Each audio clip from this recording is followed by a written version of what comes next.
story you are about to see is true. The names have been changed to protect the innocent.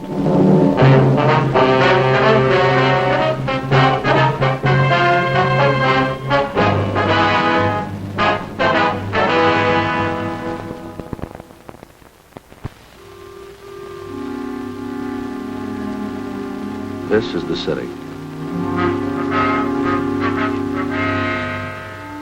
Everybody starts out with the same chances.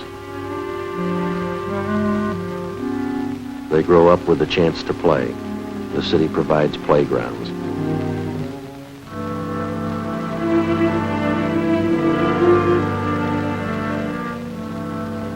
Public schools give them a chance to learn. High schools, colleges.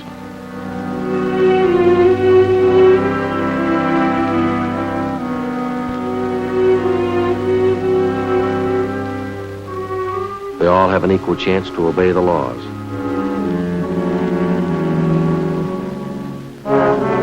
Some of them don't take it. That's why I have a job. I'm a cop.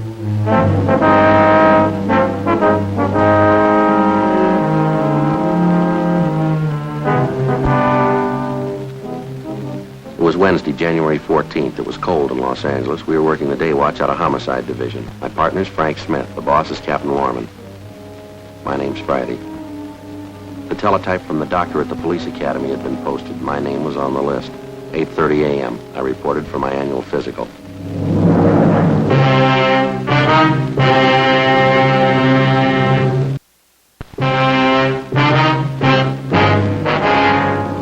Looks fine, Joe. I'm going to have to pass you. You mean I'm okay for another year, huh? Yeah. How about that shoulder? What? Gunshot wound. Ever bother you? No. When we took the x-rays, it looked like you were going to have trouble with it. Chip bone? Mm-mm. You sure you'd never have any trouble with it? No? Well, once in a while in the wet weather, it kind of aches a little bit, you know. Yeah, that happens. How old are you, Joe? 33.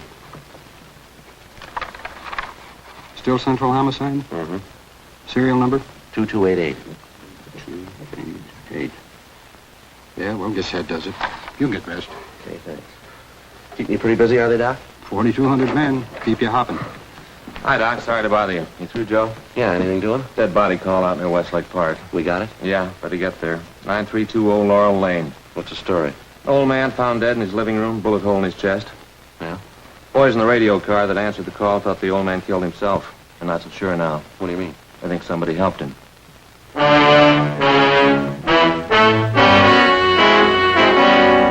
8:45 a.m. We left the doctor's office at the police academy and we drove to the address in the Westlake area where the shooting had been reported.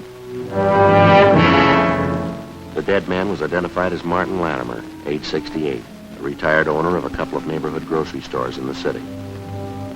He was lying sprawled partly on his side on the floor. There was a bullet hole in his chest just above the heart where the slug had entered the body. There was another larger wound in the back through the right shoulder blade where the bullet had emerged. Approximately 5 feet from the body was a chair. There was a Winchester rifle wired firmly to the top, its muzzle pointing directly above the spot where the body lay on the floor. A thick white string was wound firmly around the trigger of the rifle. It ran through a metal ring on the stock of the gun and stretched across the room where it had been tied to the dead man's left index finger. At first glance, it seemed like an obvious suicide arrangement. Officer Harkness, one of the men in the radio car who answered the call, didn't agree. I don't know, Sergeant. Maybe I'm all wet. Just doesn't gel right for me. Who found the body, Harkness? Next door neighbor, Mrs. Donworth. My partner's with her now. Did you fellas call the crime lab? Yeah, they're on their way. The old man the only one who lived in the house here? Yeah, that's what the neighbor told us. Sure would like to see what the crime lab crew's going to think of it. Why? What's the big question, Harkness? Well, I know it's none of my business, Sergeant. You fellas are the detectives. I just couldn't help but notice, though. Yeah, what's that? Over there, that rifle wired to the back of the chair. Yeah? Take a sight along the barrel, see what you think.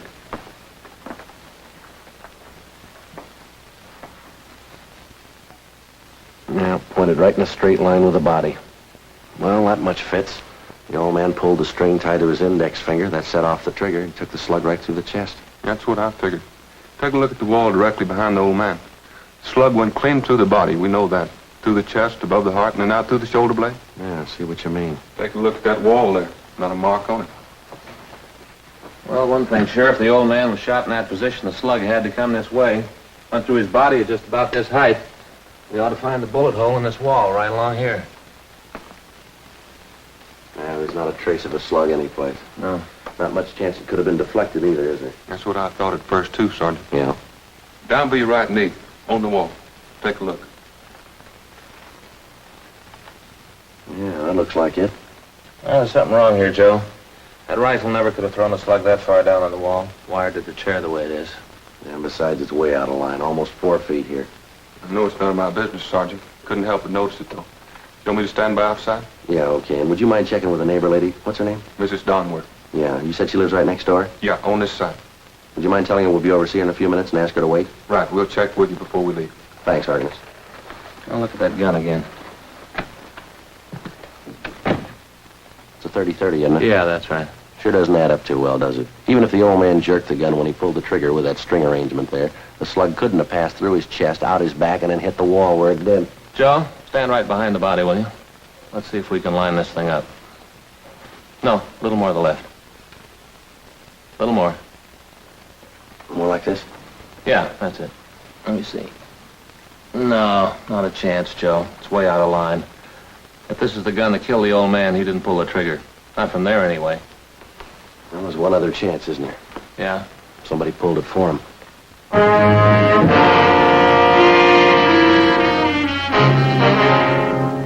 Sergeant J. Allen and a crew from the crime lab arrived and went to work. We put in a call to the coroner's office and asked them to remove the body.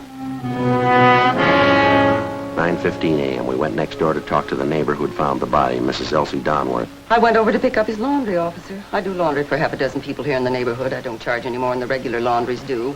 A lot more particular with shirts and things. I see, Miss Donworth. Would you go on, please? I went over about 8 o'clock this morning. I walked in and called out, but he didn't answer. Then I went into the parlor, and there he was. Poor old man, looked so sad lying there, all alone, that big gun strapped to the chair. It gave me the coldest feeling. It was the same way when Claude died. Claude was my husband. I understand. Only Claude didn't shoot himself. Uh-huh. I take it you knew Mr. Latimer pretty well, ma'am? Oh, I suppose. He didn't have any relatives, poor man, all alone. He was in the grocery business for years. Made some nice money, I guess. He retired about 8 years ago, sold both his stores. He had an income from a mortgage on one of them, $150 a month. Oh, yes, he was very comfortable. Uh-huh. He wasn't a penny pincher at all, but he was thrifty. It was the same way with my husband, Claude. He used to say, take care of the dimes, the dollars will take care of themselves. Miss Donworth, can you think of any reason why Latimer'd want to take his own life? Oh, I suppose poor old man was getting along in years. He used to complain all the time about his health. For a long time there, he was afraid he was going to die with cancer. Is that so? Did Mr. Latimer have cancer, do you know? Oh, no, but he kept thinking he was going to die with it. Mr. Latimer was always talking about it. I'm going to check with Jay next door and see how they're making out. Tell them where we are. Right. I'll be right back. Right. Mr. Latimer was so upset about it, he finally went to see a doctor. He came back and told me the doctor said for him not to be so silly about it. He was a well man and good health. That was last week only. When was the last time you saw Latimer, ma'am? Day before yesterday. Oh, we laughed and joked over the back fence. Poor old man had such a nice smile. Reminded me a good deal of my husband, Claude. I'd like to have your honest opinion here, Miss Donworth. Do you think Latimer killed himself? Well, I suppose that rifle in there, that terrible contraption. See you in a minute, Joe. Yeah. Excuse me, Miss Donworth. Surely.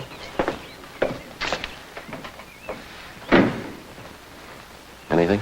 The crime lab's having a field day, Joe. They say it'd be absolutely impossible for the old man to kill himself with that rig. Did they find anything definite? Dusted the rifle for fingerprints, didn't find a one. It makes less sense than that slug buried in the corner of the wall. Another thing, they checked the desk in the living room. Found some correspondence the Latimer had with the Lonely Hearts Club.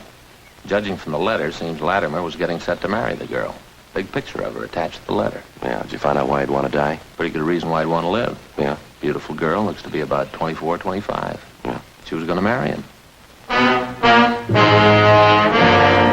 The crime lab crew went on with their routine investigation of the Martin Latimer house while Frank and I continued to talk to the neighbor, Mrs. Donworth. There didn't seem to be any common ground at all between the evidence in the house and the information she had to offer. As we continued questioning her, Mrs. Donworth remembered that a month before, Latimer had told her that something might happen to him and that he wanted to make out a will. He asked her to witness the will. A few days later, Latimer's lawyer came to the house and Mrs. Donworth read it and witnessed the signing. At that time, she said Latimer made the remark, "I don't feel like going on much longer anyway. If death means arrest, I think I deserve one." Ma'am, did you hear anything out of the ordinary going on next door this morning or last night? No, there's nothing I heard from next door to remark about. Of course, it's so noisy around here that time of morning you can't even hear yourself think. How's that, ma'am? The trucks passing by, up and down every morning. Not small trucks either. They start in at 6 a.m. and they rattle past for 2 or 3 hours at least. Could you give us the names of some of the other people on the street who knew Mr. Latimer pretty well? Yes, I suppose. I don't think any of them knew the poor old man as well as I did. Most of them are younger folks, parties and things, you know. When you get up around 65 or past it, like Mr. Latimer, parties don't mean so much anymore. I understand. Yes, just a nice, quiet home with a good heating system, good books on the shelf, and a good man around the house. About all you can ask for. Well, thank you very much, ma'am. Here's our card. If you think of anything else, please call us. All right. Frank Smith. That's you, huh? That's right, homicide, extension 2521. Just one more thing, Miss Donworth. We understand Latimer was corresponding with several women through a Lonely Hearts Club. Did he ever mention that to you by any chance? No, he never did. I saw the circulars and stuff around his house, though. And Latimer never mentioned any of the women that he corresponded with, huh? Well, I pretended I didn't know about it. He never brought it up. I don't understand why he'd want to meet a lady that way. All most of them are looking for is a man with money so they can quit work and lay around the house. Well, thanks again, Miss Donworth. Yes, poor old man. Wonder what made him write letters after silly women. A little good they'd have done him. He wrote letters all over the country. Yes, ma'am. I'm getting tired of working myself. He could have saved the postage, too. Ma'am? I was right next door. I would have married him in a minute.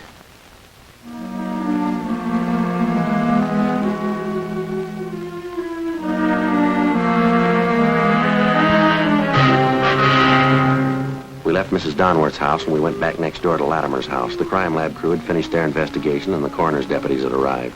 They took the body downtown for autopsy. We talked over the crime lab findings with Sergeant J. Allen, and he felt the same way Frank and I did. The theory that Latimer had shot himself to death was possible in many respects, but it was far from plausible. We checked through Latimer's correspondence with the women he contacted by mail, especially the young girl he obviously intended to marry, judging from his letters to her. Her picture showed her to be brunette, dark eyes, young, very attractive. The inscription read, "With love, Catherine." There was no return address either on the photo or on any of the letters. 9:52 a.m. We put in a call to the mail club. Yes, ma'am. We may drop down to talk to you. Thank you very much.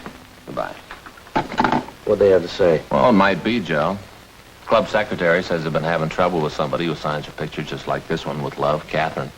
I described the picture. Secretary says it's the same girl. What's the angle? Well, the girl doesn't belong to the club, but somehow she got a list of the members and their addresses. She writes to them, usually old men, gets them set for marriage, and they send for her. Yeah. Her letters come from the east, usually different cities. She writes and asks for train fare out here. The men send her the money for clothes and train fare, and that's the last of it. She's gone. Well, it adds up all right, doesn't it? There's one letter here. This one.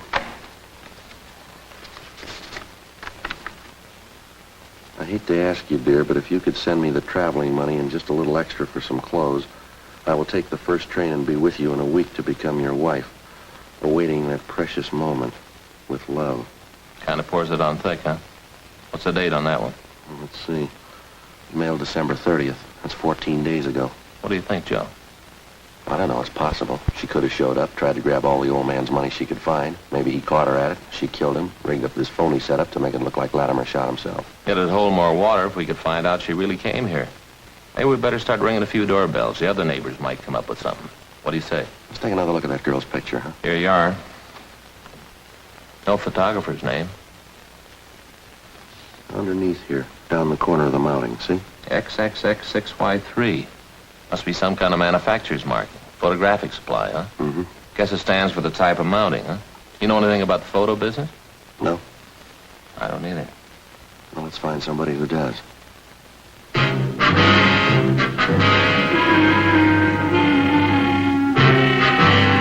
Before we drove back to the office, Frank and I covered the rest of the neighborhood and talked to everybody who knew the dead man, Martin Latimer, even remotely. They told us nothing we didn't already know. There'd been no stranger seen visiting the old man. No one had noticed anything out of the ordinary in Latimer's daily routine. 3 o'clock that afternoon, we checked with a photo supply firm where we found out that the symbols stamped on the cardboard frame of the photograph signed Catherine were symbols used by a photo supply company in San Francisco. We went back to the office and got in touch with the San Francisco firm. We were told that the symbols indicated the style and size of photographic mountings, and further, that this particular type of mounting was distributed only throughout 7 western states. They gave us a list of 18 photo studios in Los Angeles who kept this particular mount in stock. It was a long chance, but we started checking them out.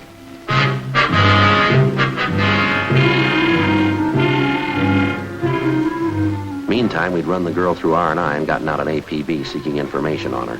Monday, January 19th, I checked into the office. Homicide, Friday. Oh, hi, Faye. No, he's not right now. I expect him in almost any minute. Yeah, Sure, yeah. Wait till I get a pencil. Okay. 3 pounds of ground round. Yeah. Lean, yeah. No, I'll tell him. Oh, loaf of rye bread? With what? Oh, seeds. With seeds, yeah. Okay. And a quart of cream. Oh, ice cream. Yeah. No, I don't know what anybody want with a quart of cream either. Yeah.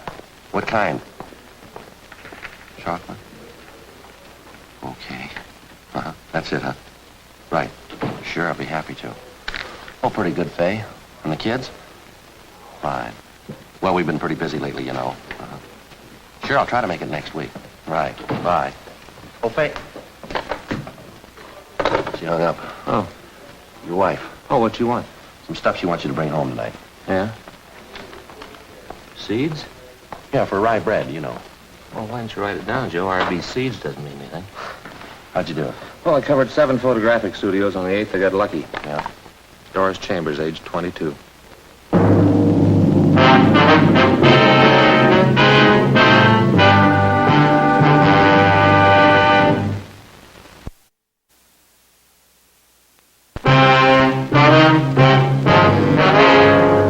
Monday, January 19th, 10:30 a.m. The proprietor of the photo studio on Melrose Avenue had identified the girl in the picture. He told us she was Doris Chambers, age 22. She came from a fairly well-to-do family, and her father was manager of a local neighborhood bank. We drove over to talk to her. She couldn't recognize the handwriting on the photo, nor did she understand the inscription with "Love, Catherine." After questioning her, it became apparent she knew nothing at all about 68-year-old Martin Latimer. I wonder if you'd mind taking another look at the handwriting on that picture, miss. Take a close look. Is it familiar at all to you? No. No, I couldn't be sure either way. Seems like I've seen it, though. When did you say you had that picture made? About a year ago at graduation. My mother had extra copies made up. She liked it. I didn't care for it much. Could you tell us how many people have prints of this picture? Mama had about 24 copies made up. She took 12 and I took 12. She sent them to relatives and friends of ours. She kept a few. What'd you do with yours? Sent them to friends, girls at school, a few of my boyfriends. And can you remember if you autographed any of them? Yes, some of them. The one for my girlfriends. The others I gave out plain. Can you try and think who you gave those to, miss? The unsigned pictures? One went to Carl. I know that. And then Fred and Don and Ray and Warren. Yeah, I think that's it. I wonder if we could have their full names and addresses, please. Yes. All right. I'm pretty sure I've got them in here someplace. I don't know what I'm saving all this junk for. Old letters and... Just a minute. That's funny. It's the same handwriting, isn't it? I thought I'd seen it before. Ma'am? This old letter from Warren. See the writing? Doesn't that look the same to you? Looks close, Joe. Yeah, we'll have Don Meyer in handwriting check it over. Who is this Warren, Miss Chambers? Warren White. Here's his address right here. I got it, Joe. Warren and I went to college together. We were engaged to be married for a while. Then I broke it off. I see. Warren's a serious boy.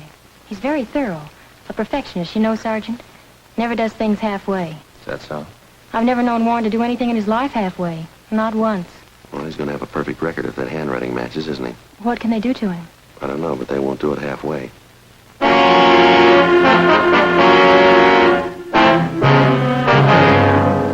"11:02 a.m. We left the home of Doris Chambers and drove down Beverly Boulevard to 743 North Clairwood Avenue, an apartment house where the suspect was supposed to be living.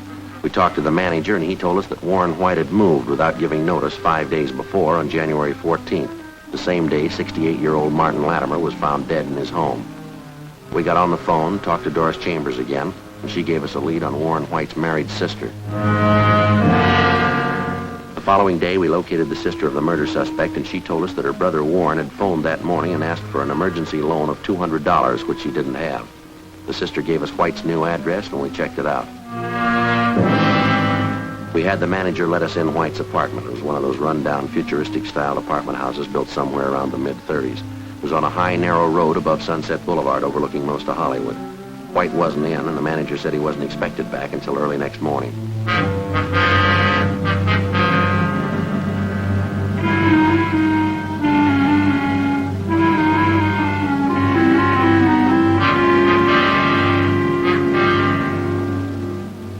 We waited. Midnight, 1 a.m. No sign of the suspect. You know, Joe, you can't beat it. The view from up here is beautiful. Yeah, it's nice, isn't it? You ought to look around and find a place like this for yourself. Be great. Well, the rent's too high up here. Well, it's the location, I guess. You know, people love hillsides, love to be high. The higher you are, the more it costs. First, the location is great. Public school right down there. And if you take Sunset Boulevard down to the freeway, you're in the city hall in 10 minutes. It doesn't take me much longer. In about 20 minutes is all. Yeah, but you don't have the view, Joe. Oh, smell that air. What time you got? 1:45. We waited. 3 a.m., 4 a.m., 4:30. It was cold. Still no sign of the suspect, Warren White. 5 a.m., 5:30. 6:30, 7 a.m., 7:30. We kept waiting. No sign of the suspect. We called the office and arranged for a relief. 8 a.m. We could hear groups of youngsters passing by outside, trooping into the main yard of a school just below the apartment house. We kept waiting. 8:15 a.m. Come on in. What is this? What do you want? You Warren White? Yeah. Stand still. He's clean, Joe. Well, what do you want? Police officers. You been drinking? Yeah, a little. But it's all right. Why don't you sit down, officers? I'm not going to give you any trouble. What do you mean? I killed him. Maybe I'll never know why, but I killed him. Sit down, officers. Some bourbon in the kitchen. You want some? No, thanks. Why'd you kill the old man, son? You want to tell us? I don't know. Probably 100 reasons. Not sure of any one of them. Something I never realized before. Yeah? I mean, killing a man, taking a human life. I guess nobody knows what it is till they do it. Most complicated thing in the world. You must have had a reason for it, killing him, rigging it for a suicide. Do you have anything against him? I hardly even knew him. I used that picture of Doris to fool him. Made some good money doing it. I needed it. You willing to give us a statement about the whole thing? I haven't anything to hide, officer. The minute I killed him, I knew it was over. Right there in that 1 minute. I knew you'd come and find me somehow. I didn't know when, but I knew you'd come and find me. All right. We better head downtown. Yeah. That's a great sound, isn't it? What's that? Schoolyard, the kids. Got a great sound to it. A good one. Yeah. Could I please go over there for a minute? All right.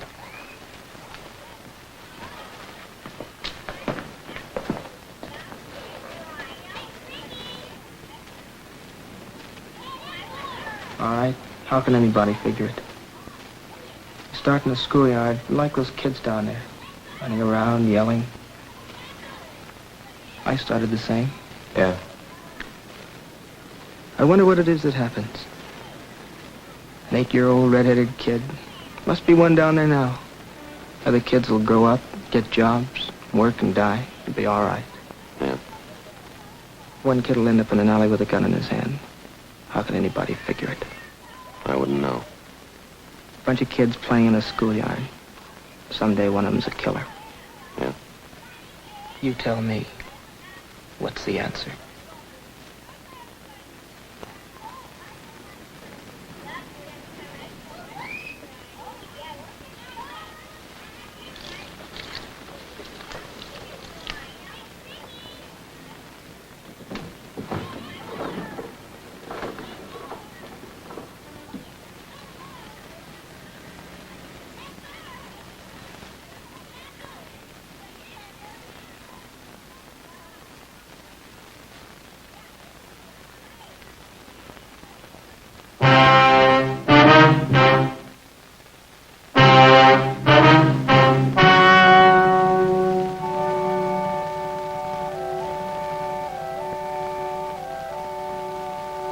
On April 8th, trial was held in Department 88, Superior Court of the State of California, in and for the County of Los Angeles.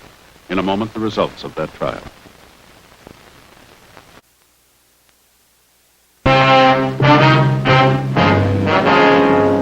The suspect was tried and convicted of murder in the first degree.